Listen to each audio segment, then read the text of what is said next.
ये कहानी एक ऐसे आदमी की है जिसकी 20 साल पुरानी एक गलती आज उसके सामने कयामत बनकर खड़ी है, जिसकी वजह से आज वो इस बर्फीले सुनसान इलाके में अकेला फंस चुका है और हर बीतते पल के साथ मौत उसके और करीब आती जा रही है। इस जानलेवा ठंडे और सुनसान इलाके में जिंदा रहने के लिए वह कांपते हुए गोलियों के अंदर भरे बारूद से आग जलाने की कोशिश करता है, लेकिन जैसे ही वह पहली गोली खोलता है उसे पता चलता है कि अंदर का बारूद पूरी तरह पानी में भीग चुका है। हार मानने वाला वो था नहीं। उसने तुरंत दूसरी गोली निकाली। ठंड से सुन्न हो चुके हाथों से बड़ी मुश्किल से वह गोली का सिरा अलग करता है। किस्मत से दूसरी गोली का बारूद अभी काम का था। वह पास पड़ी पतली पतली टहनियां तोड़ता है और उन्हें सावधानी से बारूद के ऊपर जमाता है। फिर वह अपनी खंजर से गोली के प्राइमर पर वार करता है। चिंगारी निकलती है और बारूद जल उठता है, लेकिन -300 डिग्री की ठंड ने उसके हाथों की सारी जान निकाल दी थी। उंगलियां जैसे पत्थर बन चुकी थी। वह खुद को बार बार समझाता है कि घबराना नहीं है। इस खतरनाक मौसम में और ऊपर से पीछा कर रहे दुश्मनों के बीच यह छोटी सी आग ही उसकी जिंदगी की आखिरी उम्मीद थी। वह आग में और लकड़ियां डालता है, आग को तेज करता है, अपनी शर्ट उतार देता है। शरीर में हो रही हाइपोथर्मिया की हालत थोड़ी संभलती है। वह एक घूंट शराब पीता है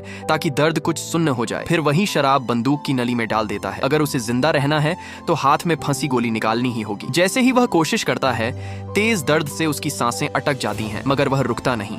वह मुंह में चमड़े का टुकड़ा दबा लेता है और खंजर उठा लेता है। जिंदा रहने के लिए उसे खुद पर ही बेरहमी दिखानी पड़ती है। दर्द इतना भयानक होता है कि उसकी आंखों में आंसू आ जाते हैं, लेकिन आखिरकार गोली बाहर निकल आती है। संक्रमण से बचने के लिए वह खंजर को आग में तपाता है और बिना एक पल सोचे उसे सीधे जख्म पर दबा देता है। जलती हुई त्वचा से बदबू उठती है, ऐसा दर्द जैसे हड्डियों तक उतर गया हो। यह आदमी आम इंसानों से कहीं ज्यादा दर्द सहने की ताकत रखता था। जख्म संभालने के बाद उसका शरीर जवाब देने लगता है। जिड को खुद भी यकीन नहीं होता कि कैसे वह आज सिर्फ इस बर्फीले पहाड़ में अपनी मशीन चार्ज करने आया था और अचानक उस पर कुछ इनामी शिकारी हमला कर देंगे। उसकी बाईं बांह में गोली लग चुकी थी। जान बचाने के लिए उसे अपना घोड़ा और बंदूक वहीं छोड़नी पड़ी और वह भाग खड़ा हुआ। इसी दौरान वह फिसलता हुआ पहाड़ से नीचे लुढ़कता चला गया, लेकिन पीछे लगे लोग उसे छोड़ने के मूड में नहीं थे। उनकी बातचीत से उसे पता चलता है कि इस गिरोह का सरगना कर्व नाम का आदमी है। उसी ने पैसे देकर 4 इनामी शिकारी जिड को मारने के लिए बुलाए थे, मगर कर्व उसे जल्दी मारना नहीं चाहता था। वह जानबूझकर जिड को तड़पाना चाहता था। वह बाकी लोगों के साथ जिड के खून और पैरों के निशान देखते हुए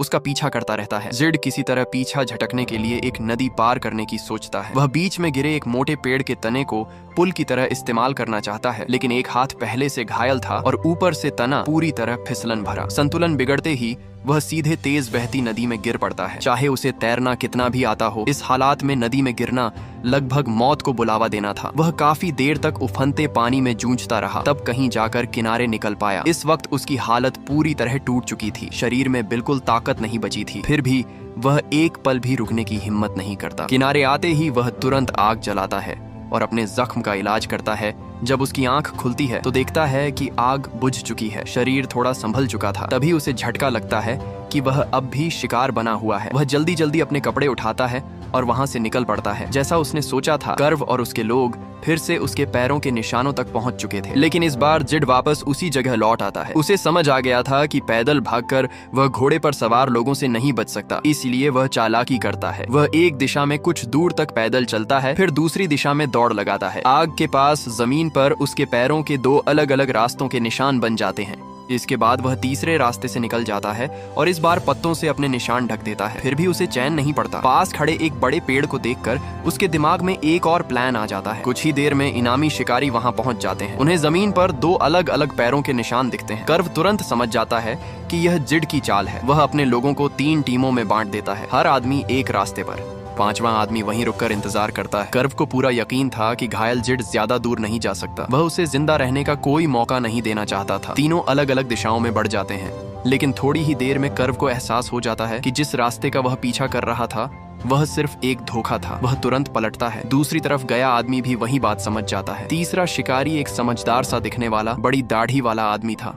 वह भी कुछ दूर जाने के बाद निशान खो बैठता है। वह सावधानी से अपनी बंदूक निकालता है और चारों तरफ देखने लगता है। उसे जरा भी अंदाजा नहीं था कि जिड ठीक उसके ऊपर उसी घने पेड़ की डालियों में छिपा बैठा है। दाढ़ी वाले को शक होता है। वह जमीन पर बिखरे खून के धब्बे देखता है जो एक जैसे नहीं थे। उसे गिरे हुए पेड़ की छाल के टुकड़े भी दिखते हैं। वह तुरंत ऊपर की ओर देखता है। किस्मत से जिड की छिपने की जगह काफी सुरक्षित थी, इसलिए वह उसे देख नहीं पाता, लेकिन जिड के बाएं हाथ से खून लगातार टपक रहा था जो बर्फ पर साफ दिख रहा था। दाढ़ी वाला फिर से ऊपर देखता है, मगर तब तक बहुत देर हो चुकी होती है।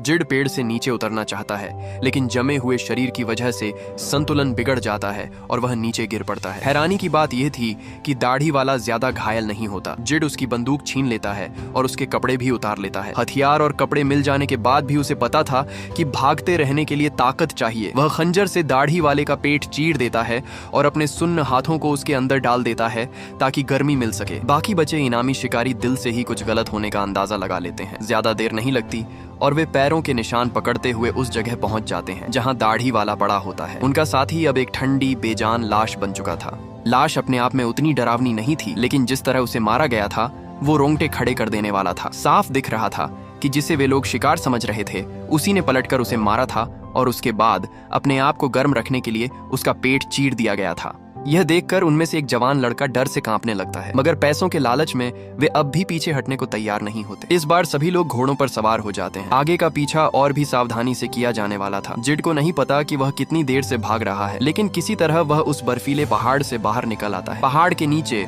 उसे इंसानों के रहने के निशान दिखते हैं। वहाँ एक घर था और पास ही एक बूढ़ा घोड़ा भी बंधा हुआ था। ये देखकर जिड की आंखों में उम्मीद जगती है। वह जल्दी से बाहर रखी काठी उठाकर घोड़ा चुराने ही वाला होता है कि तभी उसे बंदूक में गोली चढ़ने की आवाज सुनाई देती है। पीछे मुड़कर देखता है तो घर की लड़की उस पर बंदूक ताने खड़ी थी। वह जिड से पूछती है कि वह घोड़ा क्यों चुरा रहा है। जिड समझ जाता है कि आज शायद यहाँ से जिंदा निकलना मुमकिन नहीं है। उसका सारा हौसला टूट जाता है और वह घुटनों के बल जमीन पर बैठ जाता है। लेकिन लड़की उसकी हालत देख लेती है। उसके शरीर पर लगी गोली का जख्म उसे साफ दिख जाता है। उसकी आंखों में दया आ जाती है। वह तुरंत बंदूक नीचे रखती है और घर के अंदर से अपने छोटे भाई को बुलाती है। दोनों बच्चे किसी तरह जिड को सहारा देकर गर्म घर के अंदर ले आते हैं और उसके जख्मों पर फिर से पट्टी बांधते हैं। लेकिन जब जिड बेहोश होता है तो लड़का चुपके से उसके बैग से सामान चुराने की कोशिश करता है। कुछ देर बाद दोनों बच्चों का पिता शिकार से वापस लौटता है। जैसे ही उसकी नजर जिड के गोली लगे जख्म पर पड़ती है, वह उसे एक खतरनाक आदमी मान लेता है। लड़की बताती है कि यह आदमी घोड़ा चुराने आया था। उस जमाने में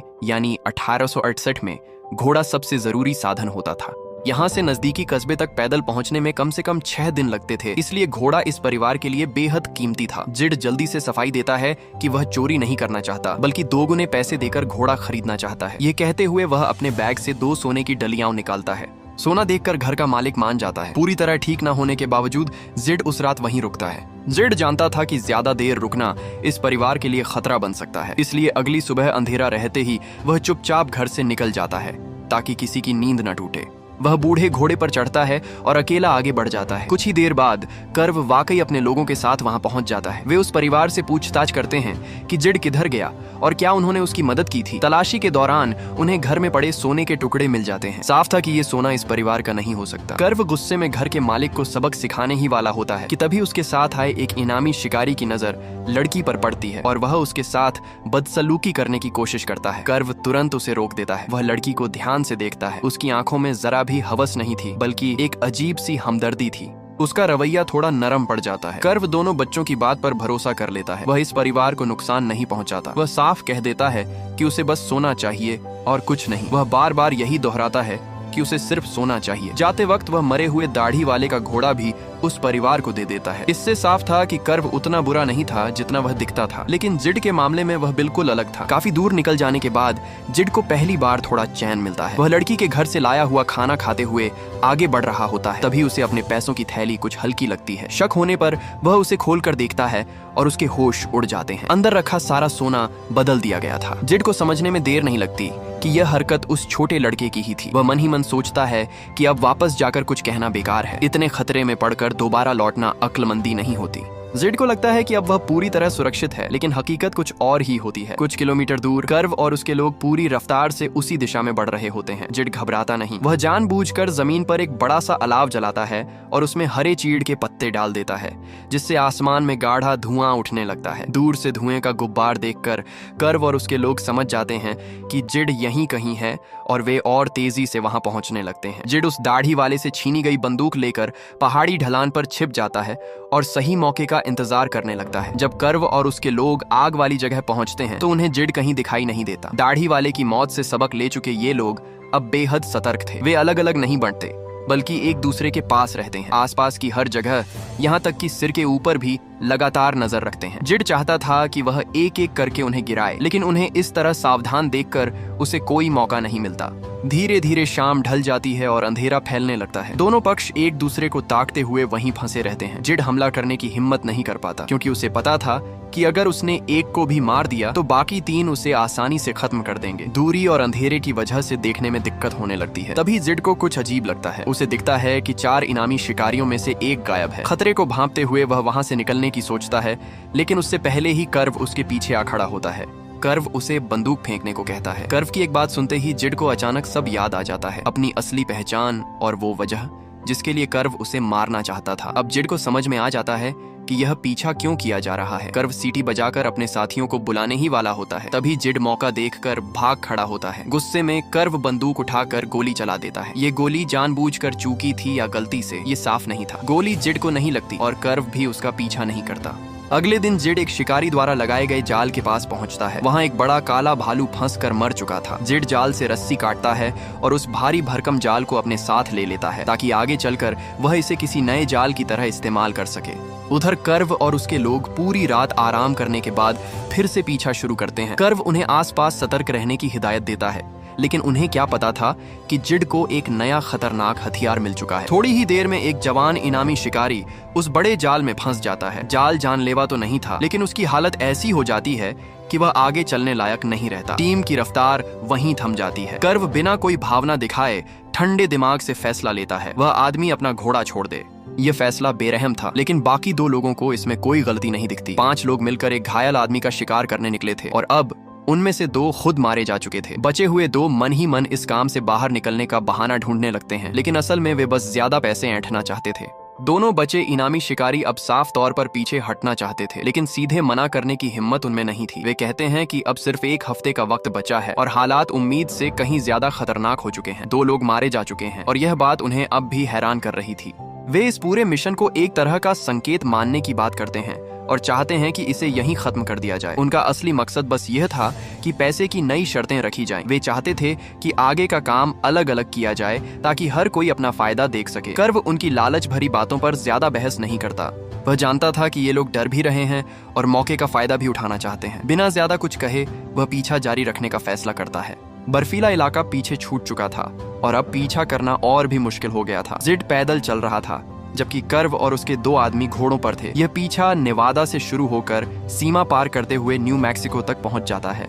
रास्ते में जिड की मुलाकात कुछ ऐसे लोगों से होती है जिन्होंने अभी अभी एक बैंक लूटा था। ऐसे लोगों से टकराना इस बात का संकेत था कि अब कोई कस्बा ज्यादा दूर नहीं है। जिड किसी झंझट में नहीं पड़ना चाहता था, इसलिए उनसे उलझने से बचता है। उन लुटेरों में से 2 को जिड की चाल ढाल देखकर समझ आ जाता है कि यह आदमी कमजोर नहीं है, इसलिए वे उसे छेड़ते नहीं हैं। लेकिन तीसरा आदमी जो बेवजह हंसी मजाक कर रहा था, जिड को हल्के में ले लेता है। वह कहता है कि जिड उसके रास्ते का राज खोल सकता है, इसलिए उसे मार देना चाहिए। असल में वह बस किसी को मारकर अपनी बेरहमी साबित करना चाहता था।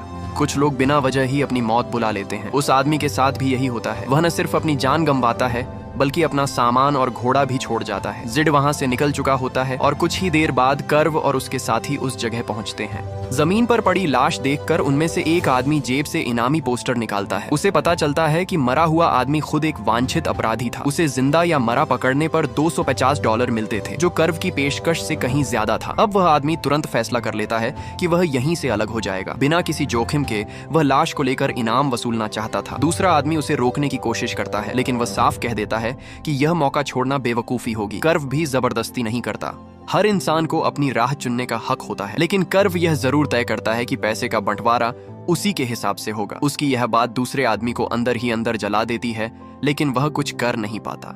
जिड अब लुटेरे के घोड़े पर सवार होकर दिन रात भागता रहता है। काफी समय बाद वह एक निर्माण स्थल पर पहुंचता है जहां रेलवे लाइन बिछाई जा रही थी। वह घोड़े को छिपाकर मजदूरों के बीच घुस जाता है ताकि कुछ खाने पीने का इंतजाम कर सके, लेकिन साइट का मुखिया घोड़े को देख लेता है। घोड़े की पीठ पर लगे निशान से वह पहचान लेता है कि यह घोड़ा कहाँ का है। वह जिड को चोर समझ लेता है। उस दौर में घोड़ा चोरी करना बहुत बड़ा जुर्म था और ऐसा आदमी पकड़ने पर $200 का इनाम मिलता था। जिड को वहीं पकड़ लिया जाता है। कुछ ही देर बाद कर्व और उसका आखिरी साथी भी उसी निर्माण स्थल पर पहुंचते हैं। वे मुखिया से पूछते हैं कि क्या उसने किसी अजनबी को घोड़े पर आते जाते देखा है। मुखिया जानबूझकर रूखा व्यवहार करता है और कहता है कि उसने किसी को नहीं देखा। एक टेंट के अंदर जिड को बांधकर निगरानी में रखा जाता है। पहरा देने वाला आदमी जिड का सामान टटोलने लगता है। जिड उसे ऐसे चिढ़ाता है जैसे कोई कुत्ते से खेल रहा हो। खुद को अपमानित महसूस कर वह पहरेदार जिड को सबक सिखाने जाता है, लेकिन 2 ही चाल में जिड उसे बेहोश कर देता है। इसी दौरान कर्व जिड के निशान ढूंढ रहा होता है। वह मुखिया की बात पर भरोसा नहीं करता। उधर जिड टेंट से निकलकर वही घोड़ा फिर से चुरा लेता है और तेजी से भाग जाता है। कर्व काफी देर तक खोजता रहता है, लेकिन जब उसे कोई नहीं मिलता तो वह भी वहां से निकल जाता है। रास्ते में कर्व और उसका साथी कुछ अजीब से लोगों से टकराते हैं जो खुद को जानवरों की रक्षा करने वाला संगठन बताते हैं। ये लोग बेहद सीधे सादे होते हैं। वे दोनों को पानी और खाना देते हैं और रात भर आराम करने देते हैं। अगली सुबह जब कर्व आगे बढ़ने लगता है तो उसे एहसास होता है कि उसकी बंदूक से सारी गोलियां गायब हैं। सिर्फ एक गोली बची थी जो उसने खुद के लिए अलग रखी थी। ये वही अक्ल से पैदल लोग थे जो हथियारों से डरते थे और सारी गोलियां निकाल ले गए थे। इसके बावजूद कर्व पीछा छोड़ने को तैयार नहीं होता। इधर लगातार भागते रहने की वजह से जिड का बूढ़ा घोड़ा जवाब दे देता है। उसकी एक टांग टूट जाती है। कई दिनों से पानी और खाने की कमी ने जिड को भी तोड़ दिया था। वह जमीन पर गिर पड़ता है। वह कुछ सेकंड घोड़े के लिए मन ही मन अफसोस करता है, लेकिन तभी दूर उसे धुएं का गुब्बार दिखता है। उसे समझ आ जाता है कि कर्व अब भी पीछे लगा हुआ है। अब भागना नामुमकिन था। उसके पास आखिरी रास्ता बचता है। वह अपने खंजर से बूढ़े घोड़े की जिंदगी खत्म कर देता है ताकि उसका दर्द खत्म हो जाए, लेकिन वह यहीं नहीं रुकता। वह घोड़े के पेट को चीरकर उसके अंदर छिप जाता है ताकि आखिरी बार घात लगा सके। कुछ देर बाद कर्व और उसका साथी वहां पहुंचते हैं। जमीन पर पड़े घोड़े की लाश और बिखरे हुए अंदरूनी अंग देखकर वे सोचते हैं कि किसी जंगली जानवर ने हमला किया होगा। उन्हें जरा भी अंदाजा नहीं होता कि जिड उसी घोड़े के पेट के अंदर छिपा हुआ है। अचानक जिड हमला करता है। दोनों इस वार से पूरी तरह चौंक जाते हैं। जिड कर्व को बंदूक फेंकने के लिए कहता है, लेकिन कर्व अलग ही मिट्टी का बना हुआ था। वह जिड को तुरंत मारना नहीं चाहता था। वह 3 साल से उसे ढूंढ रहा था। कुछ पल और सही। कर्व और जिड की दुश्मनी की जड़ें 1865 के गृह युद्ध तक जाती हैं। कर्व कभी दक्षिणी सेना का एक जनरल था, लेकिन युद्ध में उत्तर की जीत हुई और दक्षिण हार गया। कर्व की ताकत और रुतबा सब छिन गया। वहीं जिड विजेता पक्ष का एक कप्तान था।